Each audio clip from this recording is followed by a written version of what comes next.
I have a feeling, obviously, Google is going to move towards an AI search.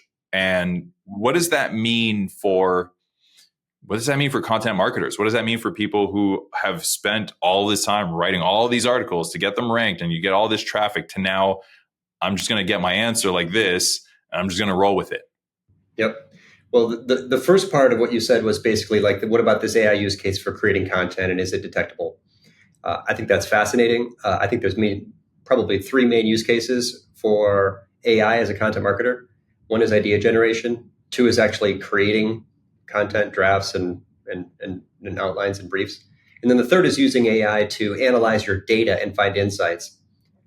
So I don't use AI for writing, but I use it every day to understand my audience better. I built a synthetic persona, a member of my audience I can talk to day or night. I can show up web pages. I audit things with AI all the time. Super powerful. Not exactly what you asked, but I want to point out that there's far, the goal of AI isn't to save 10 minutes, or an hour. The goal of AI is to help you get 10x performance by making your things way better. I mean, if AI gives you 3 ideas to improve the click-through rates on your calls to action on a landing page, why did you try to save time? You're looking for insights to get to create these insane outperformers. Anyway, the second thing you mentioned is actually a fascinating trend. What are users going to do? Are we going to stop using information retrieval because it's a disaster? It's messy. It's filled with ads and spam and visuals and crap you didn't want. Or are users going to slowly move over toward AI, where the answer is not retrieved but generated based on sort of the average of the internet? I am with you personally, but I try not to use, and I use it all the time, right? It's just a better way for me to get answers. But I'm a data set of one, so let's just look for evidence of this trend happening. There isn't any evidence of this trend happening yet. 3 days ago, an article came out showing that Google's search volume is actually up, even though perplexity is also increasing, but increasing faster. What is the implication for the marketer? You just asked, and it's the best question. What happens when user behavior changes? It means search is disrupted, but it doesn't mean that there isn't content discovery happening. Go up one level from SEO. You're talking really about content discovery. AI is a method.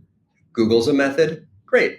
So content discovery will always be there. Your audience will always have information needs. They will always use the internet in one way or the other to get their answer. AI will become a source of traffic to websites. It already is. You can go create a report in GA4 that shows you how much traffic you get from each AI. It's an exploration. I'm happy to share it if you like. It uses a fancy regex segment. But my point is just that there's still plenty of fun to have in being discovered by your audience, regardless of where they start their journey. But then we have to think as marketers, how do I get mentioned? How do I get my brand and content mentioned by the AI? For that, I'd recommend just having the biggest possible digital footprint you can, and talk about, give your elevator pitch and anything that's going to be transcribed, or, say yes to every opportunity to collaborate or write for other websites or pitch a list post to a media site. Like, there's lots of little ways to get your data into AI's training data. Get your brand into AI's training data. That's your goal as a marketer. But in the end, yeah, it's going to be fun to watch. I think that many people will realize that AI is kind of a better way to use the internet than browser plus Google plus websites. It's lightweight, it's private, it's fast, it's noise free. It's just it's an excellent experience. Like I said, I use ChatGPT on my phone in voice format more than I use it in text format when I'm looking for an answer to something. And what's interesting is it basically just opens up this Pandora's box of having a conversation with the internet, basically, right? That's what it feels like. It's like, let me just have a conversation, and then they'll give me an answer, and then it'll spark another thought. So I'll follow up with my other question. And it just opens up this kind of gateway that you can't really do in this unilateral I'm just going to search something. I'm going to go down a rabbit hole of researching, going on this blog post and seeing this. And then, okay, what are the 9 best customer journey analytics tools out there? And okay, this one obviously was written by them, so they're going to put themselves up first. And the huge differences. And sometimes you want something for which there really isn't an article already written. Like my daughter asked me, how to spell. She's got a stuffed animal named Victoria. She calls it Vicky. What's the most common spelling for Vicky? I don't know if I'm going to find a blog post that explains that. Where do I get that? AI listed them for me, right? No problem. Another use case, yeah.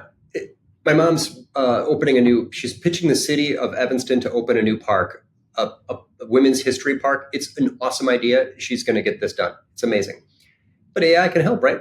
What are the elements that need to be included in a proposal that goes to a municipality to open a new park? Great. But look what happens next. Hey, ChatGPT, write for me a draft application. The next step in your audience's journey, if they're doing research to make something, or your journey as a content marketer, is something that search can never do, right? Google's not going to write you a draft of an application to a small municipality to get a new park approved. It can't do that. But then there's lots of cases where AI just won't make sense, right? I need to see a molecular diagram of isopropylene. AI can't make that. Or a map of Hogwarts. AI can't make it. It will try to make a drawing of a map of Hogwarts, but sometimes you need accuracy. You need to know where the data is coming from, and really a very specific thing. Or you're just lower in the funnel. If you have commercial intent, you're probably not going to go to AI to figure out, what's the best analytics tool to measure the performance of this. Even if you started there, you'd want to go to Google to look at case studies of Funnelytics and of other sites. There's still lots of phrases for which there's visit website intent. Visitors will always still have visit website intent, which they, while they're doing research for options and making a decision about who to hire, as a partner.